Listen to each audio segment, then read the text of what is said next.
Alright, so kita pergi ke filmmaker, klik saja filmmaker.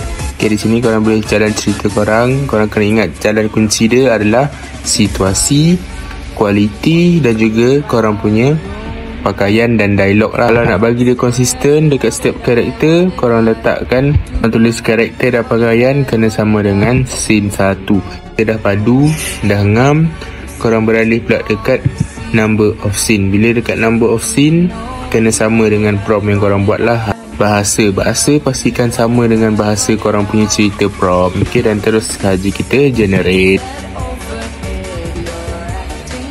Okay, dan kat sini korang boleh tengok satu persatu result dia dekat belah kanan. Kalau korang puas hati dengan result dia, tak ada benda lah, korang terus tekan kat atas send to video generator dan korang pastikan dekat prompt korang ni dialog dia sama bahasa Malaysia macam dekat bawah ni. So bila sama bahasa dia dengan dialog, confirm jadi.